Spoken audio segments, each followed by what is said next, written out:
സംസ്ഥാനത്തെ സ്വർണ്ണവില ചാഞ്ചാടിക്കൊണ്ടിരിക്കുകയാണ്. കൂടിയും കുറഞ്ഞും നിൽക്കുന്ന സ്വർണ്ണവില ഉപഭോക്താക്കൾക്കിടയിൽ വലിയ ആശങ്ക സൃഷ്ടിക്കുന്നുണ്ട്. സംസ്ഥാനത്ത് സ്വർണ്ണവിലയിൽ മാറ്റമില്ലാതെ തുടരുകയാണ്. ഇന്നലെ വിലയിൽ വർധനമുണ്ടായിരുന്നു. 1840 രൂപയാണ് ഒരു പവൻ ഇന്നലെ കൂടിയത്. ഇതോടെ ഒരു പവൻ സ്വർണ്ണത്തിന്റെ ഇപ്പോഴത്തെ വില 1,80,600 രൂപയാണ്. ഗ്രാമിനാകട്ടെ 251 രൂപ കൂടി 13,575 രൂപയിലാണ് വിപണി വില.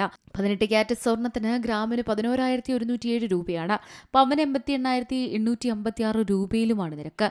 വെള്ളിയാഴ്ച 2 തവണയായി സ്വർണ്ണത്തിന് 260 രൂപ വർദ്ധിച്ചിരുന്നു. വെള്ളിയുടെ വിലയിലും വർധനമുണ്ടായി. ആഭരണങ്ങൾ വാങ്ങുമ്പോൾ നിലവിലെ സ്വർണ്ണവിലയ്ക്ക് പുറമെ മറ്റു ചില അധിക ചെലവുകൾ കൂടി ഉപഭോക്താക്കൾക്ക് കണക്കിലാക്കേണ്ടതുണ്ട്. കുറഞ്ഞത് 5% മുതൽ 20% വരെ പണിക്കൂലിയും സ്വർണ്ണവിലയുടെയും പണിക്കൂലിയുടെയും ആകെത്തുകയിൽ മേൽ 3% GSTയും കൂടാതെ ഹോൾമാർക്കിംഗ് ചാർജുകളും നൽകേണ്ടി വരും.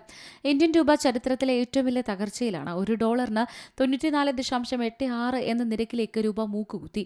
ക്രൂഡ് ഓയിൽ വില കൂടിയതോടെ ഡോളറിന് ആവശ്യക്കാരേറി. ഡോളർ സൂചിക 100.19 എന്ന നിരക്കിലാണ്. ഡോളർ മൂല്യം കുതിച്ചതാണ് രൂപയുടെ മൂല്യം ഇടിയാൻ ഇടയാക്കിയത്. ക്രൂഡ് വില ഉയർന്നതും തിരിച്ചടിയായിട്ടുണ്ട്.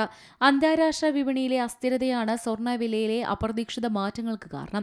ഈ മാസം 23-ന് സ്വർണ്ണവില 99,480 രൂപയിലെത്തിയിരുന്നു. എന്നാൽ മണിക്കൂറുകൾക്കുള്ളിൽ തന്നെ വീണ്ടും സ്വർണ്ണവില കൂടുകയാണ് ചെയ്തത്.